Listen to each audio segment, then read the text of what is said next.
Good morning, good afternoon, and welcome to this week's edition of Sedaru Live. Today we'll be covering the topic of streamlining production around reporting and vertical asset management with Sedaru. My name is Dylan McFeatris. I'm the product marketing manager here at Sedaru, and I'm joined today by Jamie Persino, our director of customer success. We'll have a longer introduction of Jamie a little bit later here when we get started, but let's go ahead and hop right into the webinar. We got a lot of stuff to cover today, and we're pretty excited to talk about it. All right, so we're going to start off as usual by framing our conversation here. We're showing the Sedaru Drops utility automation continuum on screen here, where we talk about how utilities move from the paper-based utility of the past to the self-driving utility of the future.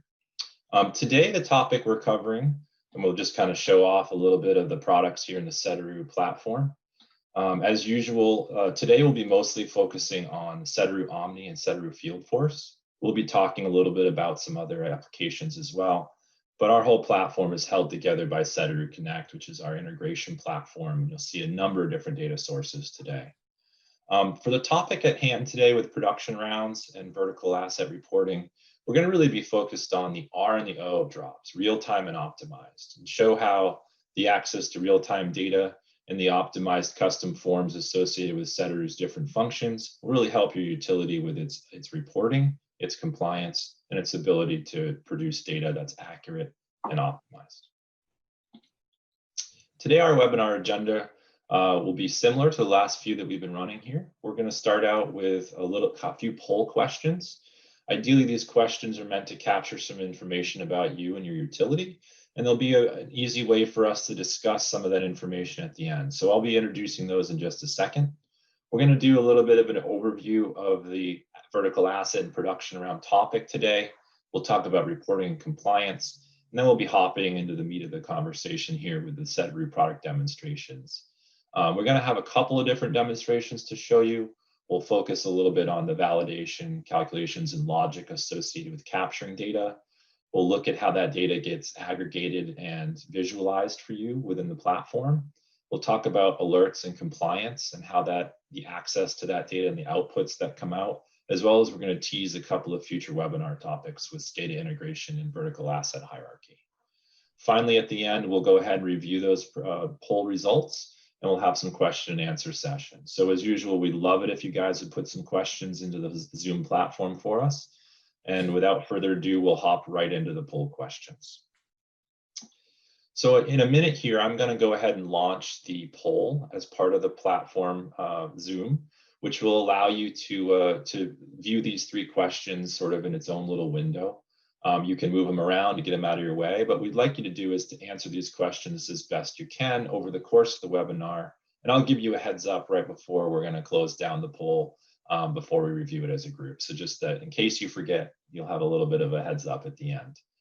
As usual, though, we'd love some question and answer as well. So please, any way that you'd like to interact with us today, we would appreciate it. All right, so the first question is going to be, how does you currently collect facility and vertical asset data at your utility? We're looking for you to pick all that apply, as we know there are potentially different workflows where you collect data in different ways. The next question is going to be about your utility's compliance and reporting requirements. What is it that you guys are, filling out forms for, having to produce reports for now? We'd just love to see any of these that are part of your world, as well as anything that might be outside the realm of what we're discussing here. And finally, we're looking to see how your utility is doing in terms of adopting and integrating with SCADA data. This is a big aspect of what we're talking about today, and we're just interested in whether or not this is something that you guys are fully embracing or on the path towards, or really not thinking about at all. So those are the three poll questions, and I'm going to go ahead and launch the poll right now. And you should see a little pop-up coming on in your screen. And again, this will be open for the majority of the webinar, and feel free to answer them as you have time and as we go through the topics today. All right, wonderful. So let's go ahead and hop into the topic here. And Jamie, I'll give you a chance to introduce yourself a little further if you'd like, and we'll speak to some of the topic overview. Sure, thanks, Dylan. So I'm Jamie Persino, as mentioned. I head up our customer success team. I've been under that title for about a year now. And, customer success is kind of the post-project relationship that we have with our customers to make sure that we stay in touch and make sure that everything's going well. Prior to that, I spent 5 years implementing Sedaru, and some of what I'm going to show today is actually from some of those projects. So Dylan, thanks for having me today. I'm excited to be here. Awesome, Jamie. Glad to have it. Glad to have you. So, hey, I wanted to mention something, right? So we're going to talk about production rounds today. I can freely admit that I had no idea what that term meant when we got started talking about this topic. So I think it's probably a good idea if we just sort of introduce the topic to everyone and kind of give them an idea of what we're talking about when we say production rounds. Sure. So, and I think that's probably, lingo always changes a little bit from utility to utility. And this seems to be pretty mainstream, at least in my experiences working with a number of different utilities on this. But really, it's just the act of visiting a facility and recording some information about it, usually with regards to reads. So an hour meter, a flow meter, an Edison meter, things like that. So a user would basically walk the grounds or walk through the facility, visit a panel, record some meter reads, and there's usually a pretty detailed process around that. As you can see, I was able to find some pictures on the internet. That's at least a good thing, right? Right. So you're an expert now. Apparently, yeah. Yeah. So the benefit of this and the data that the customer can get out of this, it really allows you, especially when properly reported, to closely monitor some system metrics. If you see some values they're a little bit out of range, you can sometimes identify problems within the system. So not to mention any of the regulatory compliance things that we have to get out there now. So especially if you think of the drought restrictions in the California region or out west, or any other water quality issues, those things can be tracked very closely. And the customers that I work with on these they're tracking this data daily, on the weekends too. So it's pretty important. And if we work closely with them, and if we look at the folks in the pictures here, they're taking their time to go through and be very thorough about the data they're collecting. So on our side with our services team, we are also very thorough to understand what they're being thorough on. So how are they collecting the data? What is their process? And I remember working with a customer, it's 3 or 4 years ago now. And we met in the office and we went over their workflow, and I had a really good set of notes, and I built a couple forms for them.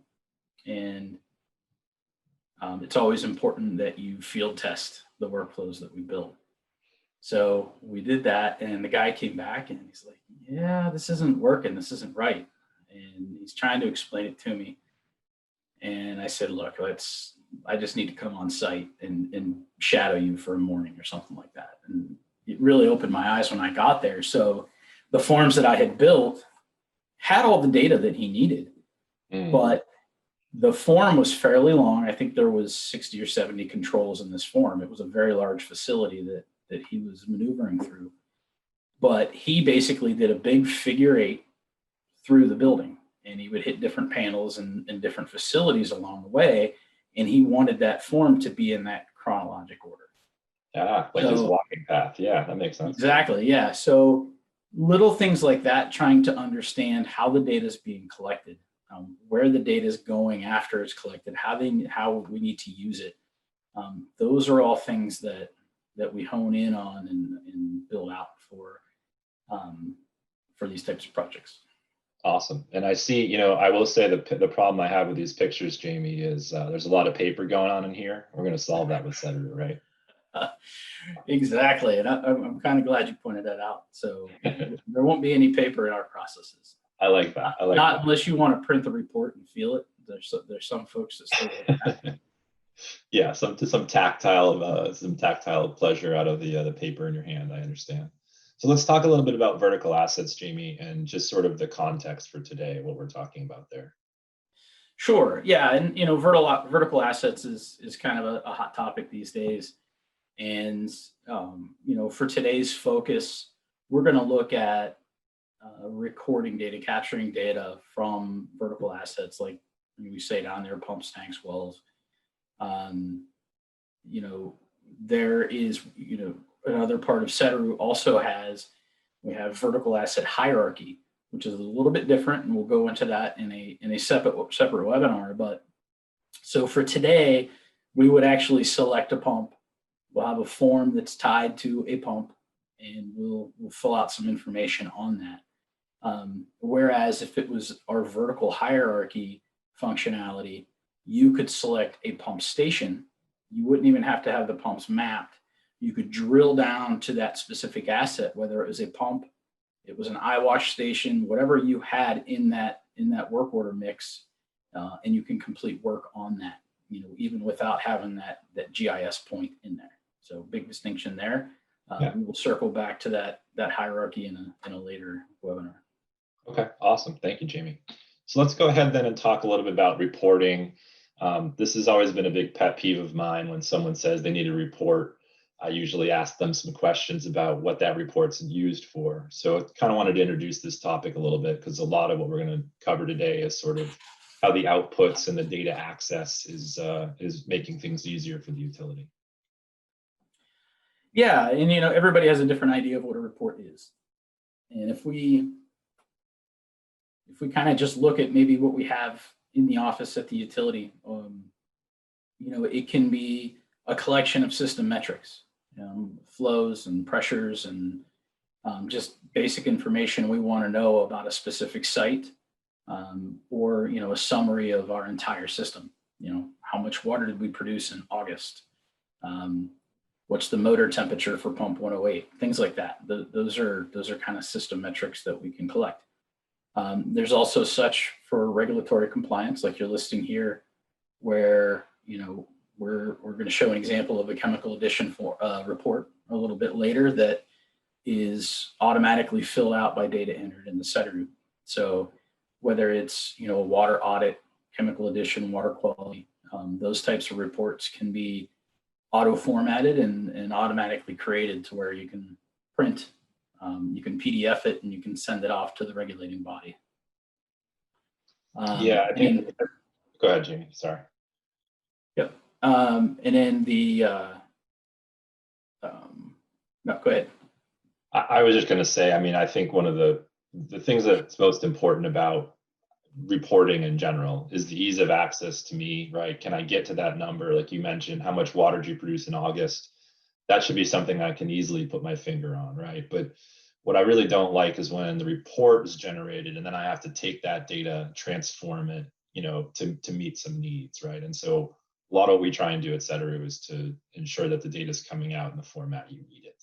Sure, and the other type of report is would be around either productivity or condition assessment. So if you're doing like a premise inspection where you're checking fences and gates and doors and windows and checking for vandalism and all those things, and you just need to maybe report back to the board that is being checked regularly, that's another type of report. And we'll talk a little bit about the platforms that we can create these through as well. Awesome. Last topic, a little bit on reporting, is just data accuracy, right? And it's going to be a big focus of our demonstration today.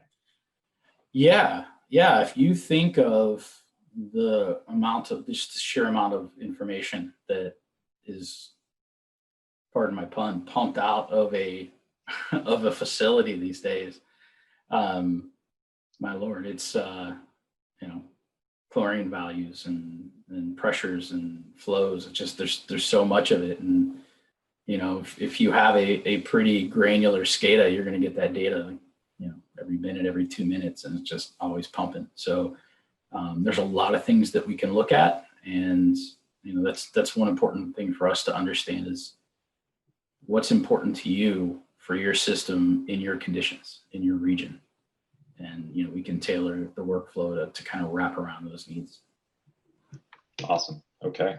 So let's go ahead and talk a little bit about the demonstration goals and what we're going to try and show everybody today here briefly, and then we'll hop right into the meat of the presentation. Yeah, so you kind of mentioned a little bit about, mitigating data entry errors. And that's really what I want to focus on today, and how we can build a form to streamline the process a little bit to help the end user kind of navigate through that form quickly, easily. And we can have a couple behaviors and logic within the form to make sure that if they do make an error, that it kind of lets them know.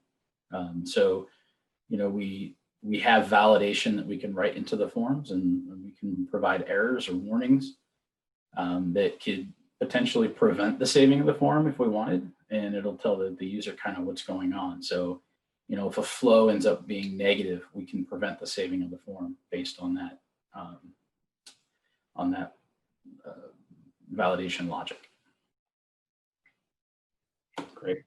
And then finally, we had been putting together some notes here to prep for this, and we kind of came up with the 3 questions we want to answer through the demonstration today, and I'll just read those out if that's all right. So how can Sedaru mitigate data entry errors and improve accuracy? How can Sedaru accumulate, transform, visualize, and contextualize data to improve your reporting? And then how can Sedaru integrate data sources that provide a more complete picture, right? So that's kind of what we're hoping to accomplish today. Maybe some lofty goals, but I have faith in you, Jamie. Thanks, Dylan. Yeah, you're welcome. All right, so let's go ahead and get started, Jamie. Sure. So as I alluded to in the previous slide there, the data collection piece really starts it all off.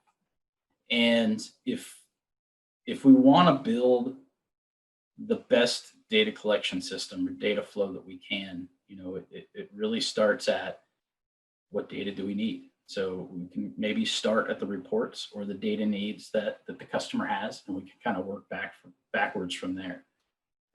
So as we do that, we're going to define which asset types that we're going to be building reports around or forms.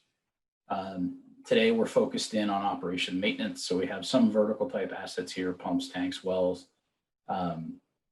We've done reports for sampling sites and all types of things that can be involved in here. So we would identify what those are. And then we'll start to build some forms around those asset types. So for a water treatment plant, we can have a form for premise inspection, monitoring logs, and chemical addition. Those can all be under a specific asset type. The user would be in the field.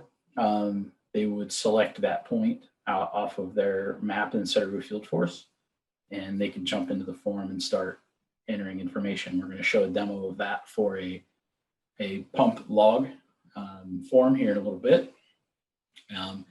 Also, when the user selects on that feature, you can kind of see on the right there, that info panel. We can tailor what information the user sees when they click on it. So we can have all the pertinent information ready for them as soon as they click that. And they can, one, confirm that they're on the right asset, right? That's kind of important. Yeah. If you have 2 points next to each other like pumps, I want to make sure I'm on pump 2, not pump 1. This can confirm that. They can kind of re-immerse themselves in what the characteristics are on that point. And in that green example there, you can kind of see the asset history where the data was entered in the past. We can kind of filter through that. We're going to demonstrate that here in a moment. And Omni and Field Force, if you're familiar with those at all, Field Force is our field data collection app, and Omni is our office dispatching app. They work in tandem all the time, and they're sending information back and forth every 60 seconds. And we can also create Omni KPIs, or key performance indicators. So with that, we can query back to the database specific questions and have those, as a one-click option for a user to get to. Here I have an example of wells logged in the past month. The user could click on that, and they can see the list of those of those wells that were logged, and they can dig into any one of those instances and see what the information was. On the bottom example, here's a pump with a high motor temperature. So that's a different type of metric and one that needs action. So here we have a pump that probably needs serviced. Maybe it needs an oil change. Maybe it's just old, but we need to go check it out and see what's going on. And that makes it really easy for the office or the manager to see and to dispatch that work to get it fixed. Awesome. So, cool. Let's hop in, Jamie, so we can see this in action. Sounds good. All right. So here I'm already, you can see my screen okay, Dylan? Yeah, looks good. Looks like you're in field force. Yeah. Yep, great. Yeah, so I'm already logged into field force, and here I have a pump selected. And as we were just talking about, here's our information panel. So right off the bat, I can see that I'm at booster 1. It's a flowway pump, and I can see all types of different characteristics about it. And then if I scroll on down to the bottom, I have that nice asset history down here at the bottom. So I can see that this pump is being monitored daily. So we're here doing a pump inspection every day and recording information about that pump. I can click on any one of these records, and I can go in and see all the data that was entered for that day. And I can see here our motor temperature is 119.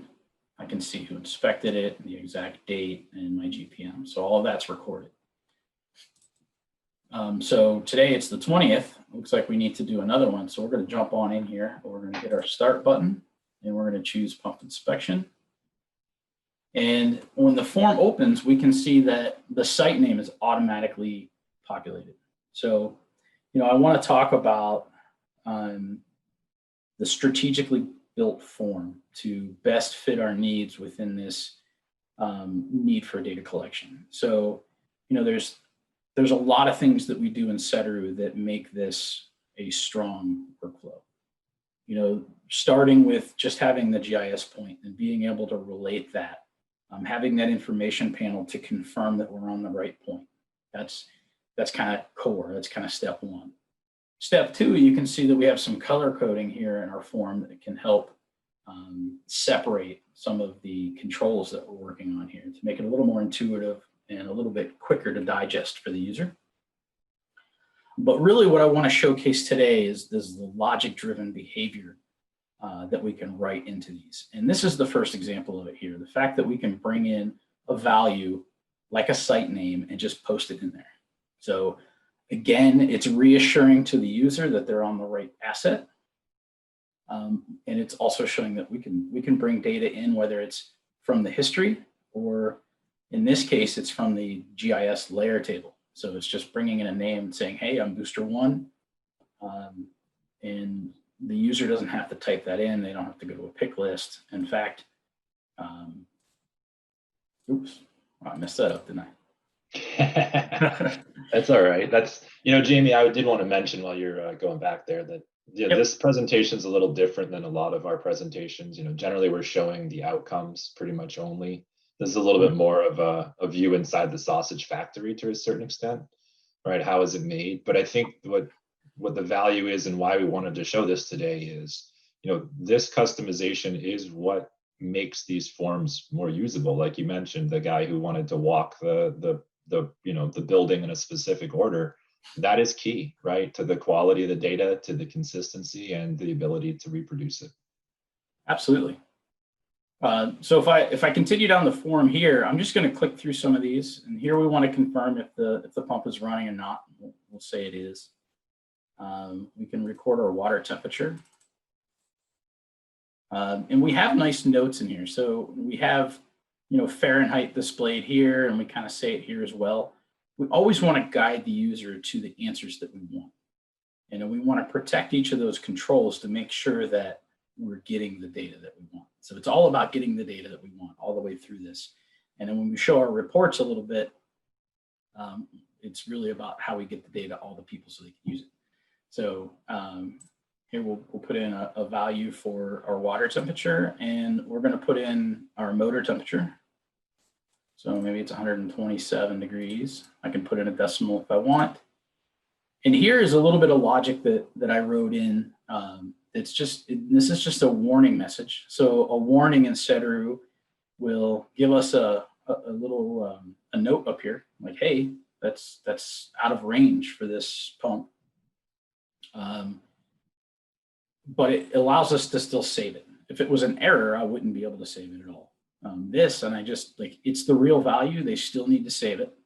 And it's just saying, hey, it's out of range. I'm going to update a KPI. So this KPI reference is actually back in Omni. So we'll go look at that in a moment. So I'll go ahead and save this. I'm going to scroll down here. Now we're at our panel. We're going to look at the flow meter and the hour meter. And we'll go ahead and write in what the next value is. And here it's referencing specific units. So it is pretty common for our customers out there to have different units for meters at different facilities, So we actually have some forms where you can select a specific unit type for that, or it will remember the previous unit type that was saved for that specific facility. So it can remember things as well, like it has remembered our previous read here. So that's another little logic that we've written in there. So I'm going to go ahead and save that. And here we had some visibility logic in here where now that I've saved my flow meter value, it went ahead and did the math here to show what my gallons pumped were during that period, during my previous read. So it just did some quick math here and got a value of 300. You mean in the real world, Jamie, it may not have been such nice round numbers? It would not have been, no. For the purposes of today, I kept it. Yeah, no, I appreciate that. Yep. We're going to do the same for the hour meter. And if I forget one of my digits here, this is an error. So this is behavior that we wrote in to make sure that the hours don't go backwards. Meters aren't supposed to go backwards, the flow meters either. So we want to make sure that the hour meter is going to be 2125 or higher. So this is saying that the value cannot be negative, basically. So if I get my real number in here, now I can save it. And little protections like that, you can write in ranges. This is just one example of what we can do in here to make sure that the data integrity is protected each step of the way. Super helpful, Jamie, for situations where it's not the same technician doing the same work every single day, right? Yeah. Or, if you have a head cold that day or whatever, and you're just not, people make mistakes all the time. So this will kind of help guide them through that. You'll also notice that we had a new control pop up here to show the runtime for that period. So our gallons pumped and our runtime, as well as a calculation down here that automatically created our GPM. So it calculated that for us. And we have a formula in the background that created this little output here and showing that we're getting 500 GPM. This little band down here for our calculations and outputs, we could have basically any formula that you want to create down here. Even if we wanted to have the gallons pumped and the runtime, those could have been down here as well. For today's example, I just wanted to show the visibility logic as well. So we're going to continue on down here, and we always want to sign off on our work, right? We can have an inspected by list like we have here.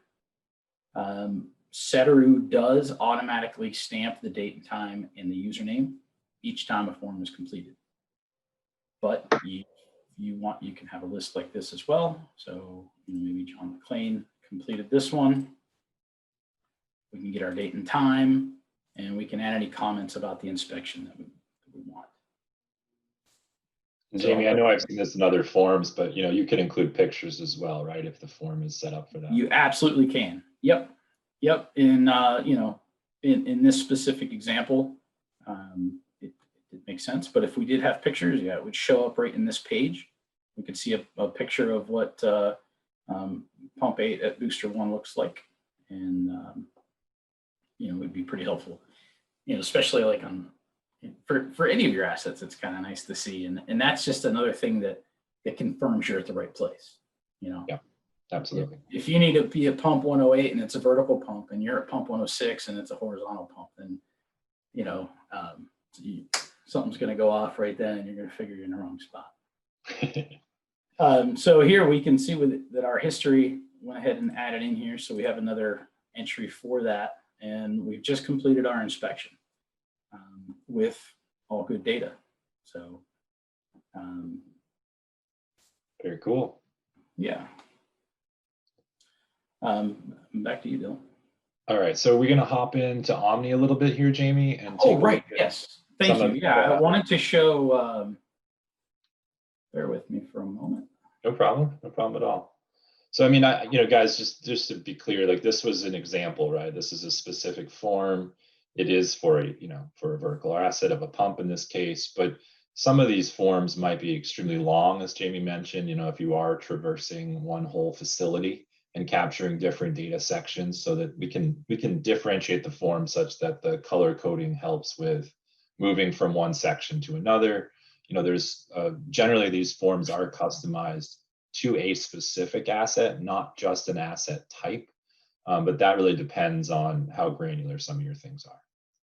Yeah, and there's a lot of factors into that, needs of the customer and things like that. If we can have a universal form that fits all of the pumps, then that's better. Sometimes the way that, like I mentioned, that figure 8 through the facility, that was for a specific facility, and it happened to be their largest. But that same customer had a universal form that covered probably 80% of their other facilities. So it's a good point, Dylan. So if we kind of look back to the data that we entered here, and I'm in Field Force right now, and if I look at the data we just entered, I entered in a motor temperature of 127, which was higher than the normal range. And I mentioned that a KPI was getting created for that. So I'm going to flip over to Sedaru Omni, and here I can see that my KPI is showing, hey, I have 2 instances of a motor temperature that's high. One yesterday and one today, both on the same pump. And we can see that it was 126 yesterday, it's 127 today. It's getting a little hotter as we go. I could dispatch right off of this, and have somebody go out and look at that, but it's front and center. It's letting me know, hey, there's an issue here with this pump. And like you said, Jamie, that data is flowing back pretty much in real time within a minute, right? So if someone is, monitoring things here, they're going to see that pump inspection just occurred, and 2, that is now kicked off and change on the KPIs. Correct. Yeah, and I've had Omni open the whole time in the background. And Omni and Field Force are both, I mentioned that they talk to each other. They're both updating back to the server every 60 seconds. They're getting new information, and they're, hey, do I have a new work order? Is the data changed here? And each of these will fire. And that's where we got these. So you can see this one was just 4 minutes ago. We got this one updated. So it's pretty quick how that can come through, and we can act on that. Very cool. Anything else you wanted to show in here, Jamie, for right now? Nope, that's all for now. We can jump back to the. Yeah, I'm going to steal this back from you here. All right. All right. So back to our PowerPoint presentation. We're going to move on a little bit to some of the advanced reporting and some of the things that can come out of this data. Do you want to talk to this slide at all, Jamie, before we hop in? Yeah, I do. And, we talked a little bit about how we want to be strategic about our workflows. We want to take the time to build out a really clean workflow. And that's what I was trying to represent there in that form. It's really going to take our team and your team to kind of calibrate and optimize that workflow, to understand all the data that's needed. It's going to need to be tested, not only in the field, but on the reporting side. And that's where we're heading now. So now that we've collected all this data, what are we going to do with it? How are we using it? Are we sending reports to the state, sharing information with the board, or is it metrics that we're reviewing internally to find outliers and such? Very cool. Okay. So I have a couple examples on the screen here of different ways we can look at that data. And I want to offer up a huge thanks to the Field and Pinion Hills Community Services District. They're in the high desert in California, and this is their data. They've given us the okay to share it. And I actually have a copy of the report here, Dylan, that I'm gonna jump cool. into. Yeah, let's take a look. That'd be great. All right. And just to lay the groundwork a little bit as well, I mean, we're going to be showing you a specific report from a specific client. You know, these reports have taken on lots of different flavors, again, tailored to what that utility's needs are. This is just one example. That's correct. And they're not always in Excel either. That's probably the other thing that's worth pointing out. No, yeah, that's a really good point. So, you know, we've built them using SQL BI tools, Power BI seems to be a new popular one.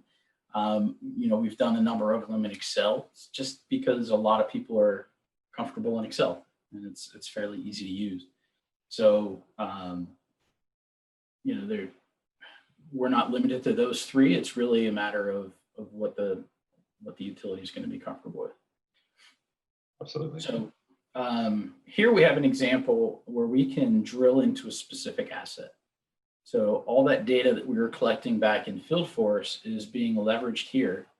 And there's a pivot table on the right here that's showing all the data that was collected in each of the days. So this one was not quite every day, but all this data was accumulated through the month of July. And that data is then summarized and mined on the left. So we have kind of two reports here. One is the month of July and the other one is year to date, so cumulative. And we can see, you know, we have 31 days in July, 213 days so far in the year. And we can just dive on through and get through the metrics here. You know, what was the flow like? How much power did we use? Kilowatt hours per day. That's a mined attribute that we kind of got out of that. And, you know, we arrived at some of this, you know, based on what the customer needed. And if we go back to your picture, Dylan, with the guy at the clipboard, you know, there was a lot of those. They were Excel reports as well, but they were an Excel sheet that was printed and somebody wrote down some numbers on, and then maybe somebody went back and manually entered that data in later. This is a little bit different. So we're leveraging that data we collected through FieldForce, and we're kind of transforming it and leveraging it into something new, something more actionable versus a bunch of ugly data like this pivot table here. This is much more usable. And Jamie, the source of this data, right? This is, I think in this case, a remote database connection, right? So we're pulling these values directly from the database. Is that correct? That's correct. Yeah. So there's a lot of options for this. You could probably the most rudimentary way for our reporting that we've created is data can be exported from Omni, dumped into a report, and updated. We can also do an ODBC connection like we have here through Excel, where it automatically looks at some history tables. So this data here is actually coming from a Sedaru pump history table. So that's creating that lineage, that nice lineage that we see in FieldForce, where it shows our asset history and it says, okay, here's our entry for 1020, 1019. Every instance, every time that feature is touched, it's going into this table. And we're just filtering that out. We're saying, hey, give us any records from well 10, and we'll get the data out of it that way. So when the user opens this report, it's going to automatically bring in the data through that ODBC connection. There's no downloads or anything else. You can do an automatic or a manual refresh, you know, using the pivot table options here, and it's going to automatically pull that data from SDE, from your Arc SDE server. And again, you made that real strong point there, Dylan, that this was one instance for one customer. So let's keep our minds open and know that this can be applied to a lot of different uses. You know, we have far more complex reports that we've created than this. You know, we have some I mentioned for chemical addition, water quality, pretreatment, a lot of different things, and we can get really, really detailed in what we do with those. Very cool. Very cool. Yeah, so I'm going to move on to, I want to look at maybe a summary. Okay, yeah. So moving kind of out a little further, so that was focused in on one specific well. This is looking at all of our wells in the system side by side. And I think this shows a kind of nice composite here of kind of what's going on through the system. We do have our system totals at the bottom, but here we can see our metrics around and how maybe one well 10 stacks up against well 11, things like that. And then obviously all this can be used to feed a history, you know, and a lot of customers have histories on this. You know, what was our total pumpage for July? You know, and here in the Midwest, that's usually your peak production month is July. And, you know, at the utility I work for, we always went back and looked like, you know, what is our peak? And that some of that data can get fed into the model and such. So it creates a really nice history and allows you to kind of view back into those metrics to see, you know, what's going on. And then if you want to go even broader, you can look at the entire system. This happens to be by different basins, and you may need that for other compliance reasons. And just to get kind of like the 30,000 foot view here, and you can see your total production for the entire system, which obviously is helpful. And another thing that Phil and Pinion Hills did here, which I really like, and I mentioned earlier about the different unit types for the meters. And that's really important for the calculations, because there's calculations happening, as you saw in that form. We can calculate a GPM. A number of other calculations can happen as well. And there are many calculations happening. If we go back to well 10 again, you know, all of these are different calculations that are happening. So there's a calculation behind, you know, the kilowatt hours per day, you know, and that's kind of feeding into some of the data that they need. Well, to keep track of that, they made a quick little notebook here to track each of their meters, so they know exactly what the unit type is going to be. So, you know, really, really nice little feature right there to kind of keep everything straight. I'm a huge proponent of actually saving that in the asset feature class, the GIS layer table. So it's always there, and it's just a matter of getting updated. If the meter gets changed out, you update the unit type just as you would update the manufacturer in the model. Very cool. All right, Jamie, we got to get it moving a little bit here. We're Okay. running a little bit behind, not a big deal. Let me take the screen share back from you, and Okay. I think we're going to wrap it up here with our last topic, really. All right, so we want to talk just briefly, guys, about a couple of future topics. But before we get into that, did I go? Oh, I did. I went 2 slides. All right. Yeah, and I can cover this real quick since we are behind. So Sure. This is just another example of a report. So the last report we showed was more like system metrics, flows and such. This is specific to chemical addition, and it's also a specific regulatory compliance need. So this is from our friends in Woburn, Massachusetts. And this is the exact form that the state expects. This form is automatically populated each month based on the report that we built them. That one also is Excel based, but the numbers that you see filled in there at the bottom with the volume and the chemical added and such automatically pops in there. They open it up. They do give it a quick check to make sure there's no outliers in there, and then they send it off to the state. And the state, you know, they've been using this for 2+ years, and the state's been happy with it all the way through. Oh, that's fantastic. Yeah, no, just another example for sure. Mm-hmm. All right, so moving on then, since we're a little bit behind, we're doing all right. So we wanted to talk just briefly, Jamie, about a couple of, you had mentioned vertical hierarchy earlier. We want to talk a little bit about SCADA inputs and how that might impact what we've been talking about today. But I just want to remind everyone on the call that we're going to close the polling here in the next 2 or 3 minutes as we tackle this topic. And then we'll be reviewing the results of that together. So if you haven't voted yet and wanted to vote on your polls, that would be great.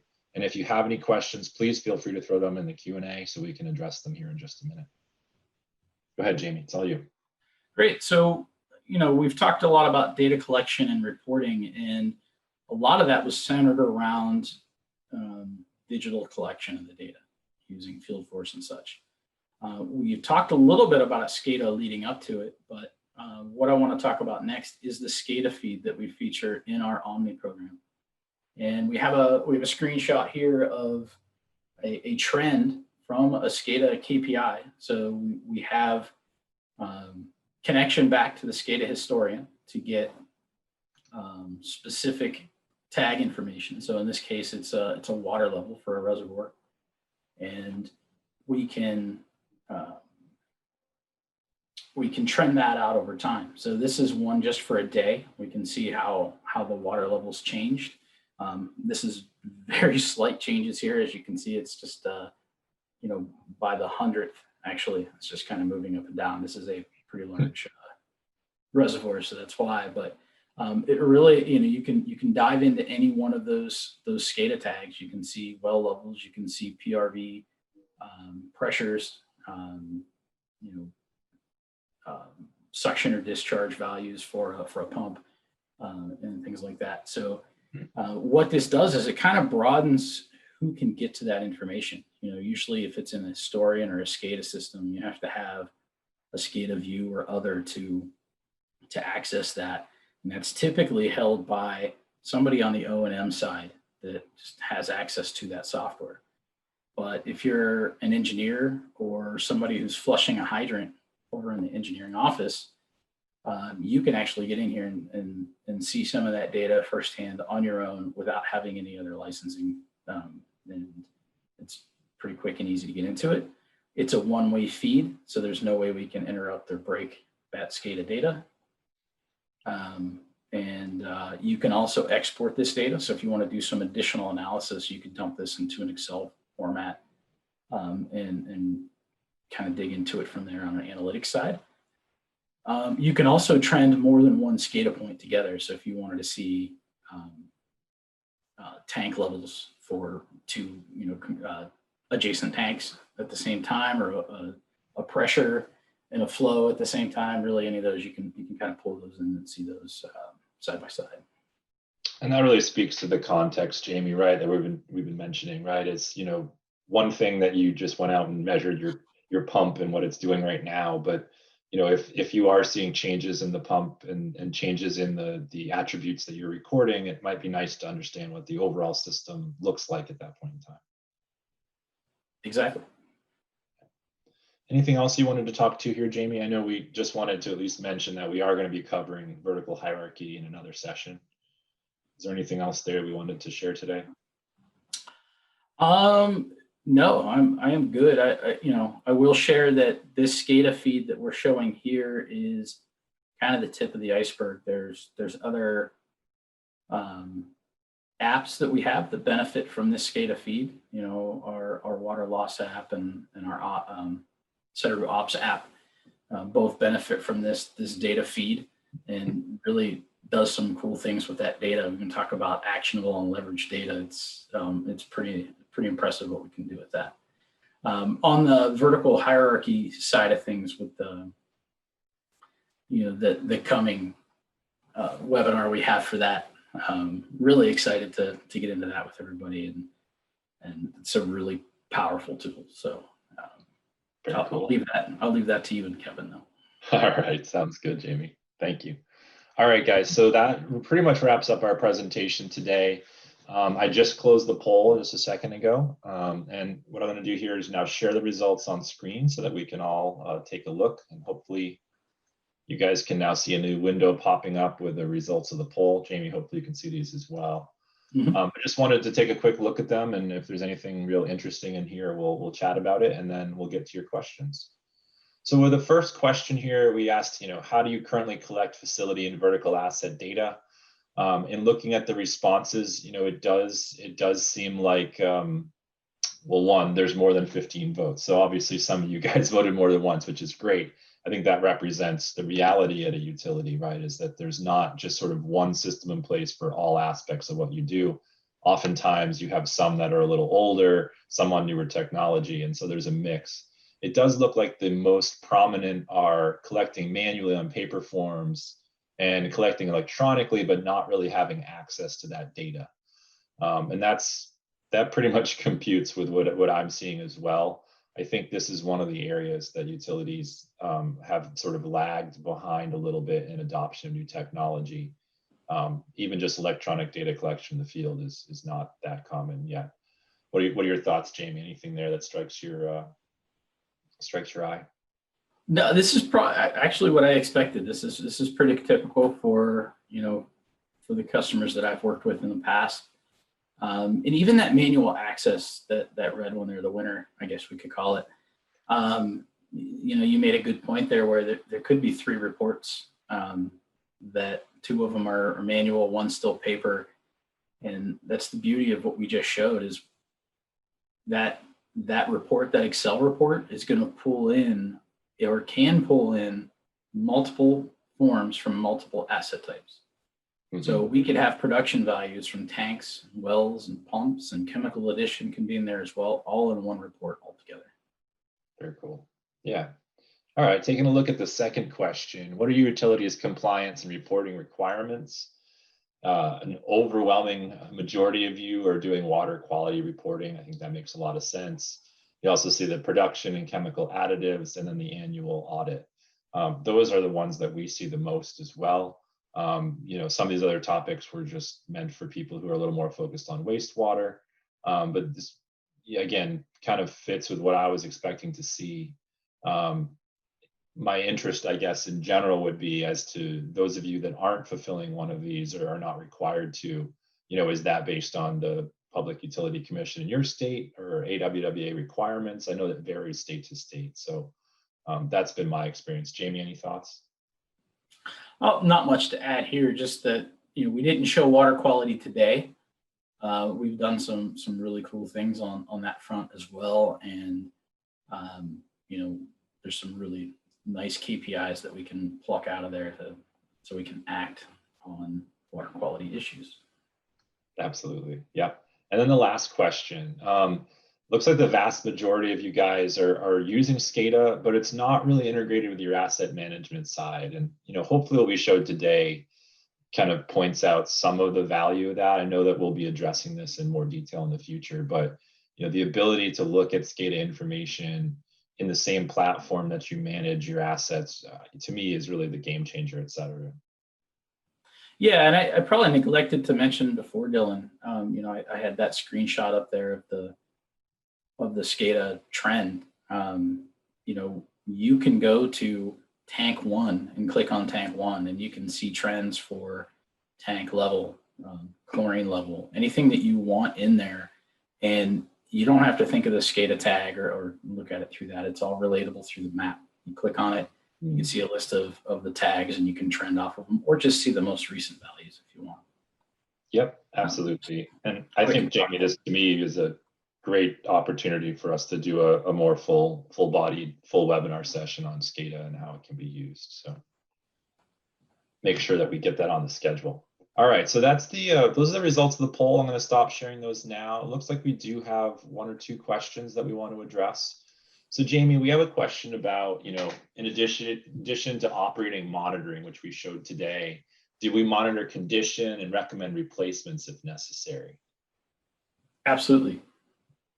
Absolutely. So, and that can be really for any feature. I kind of use the example of motor temperature there, but you can have assessments in there as simple as good, fair, poor, or you can have assessment numbers attached with those. If there's a certain condition that you choose, that can be given a numeric value, and the composite score can be interpolated off of that. So if you have, say, 10 conditional metrics, with a chance out of 100, and you get a 56, and then you have a conditional score, kind of an aggregate conditional score, based on just the text answers that were given by the user. There's no computing; it's all done in the background, and that can be a very powerful tool to kind of keep an eye on how Yeah, things I are. think that's a great idea. I think I've actually seen like a KPI metric in Omni that was used for that, right? To kind of identify assets that have been recommended for replacement. Interesting.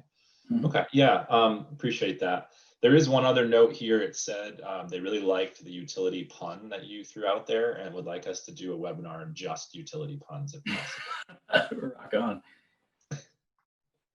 So hopefully we'll have to see if we can fit that into our webinar agenda for the next quarter. With that, guys, I don't see any other questions. Hopefully we provided some value to you today and gave you a little bit more of a information about how Sedaru can help with your reporting, especially for larger, more complex vertical assets like production rounds and also other pumps, tanks, and wells as usual. Just wanted to round out the presentation today with a big thank you to Jamie for his expertise and demonstration today. And also just to point out that this webinar, like all other webinars, will be up on our YouTube channel probably within the next day. There's a whole host of webinars that we've done over the last couple of years that are available on that channel as well. If there are other topics, you can also share a link to this webinar today if someone from your organization was unable to attend and wants to take a look at it later. Again, appreciate your participation and hope to see you guys in the next Sedaru live webinar coming up here. And thanks again, Jamie. Dylan, thanks for having me real quick. I want to say that, I have one more pun to throw out there that, here at Sedaru, we just kind of go with the flow. So if we need a pun webinar, just like building a workflow, we can do. Thank you for that, Jamie. We'll end on a high note. Have a good day, everybody.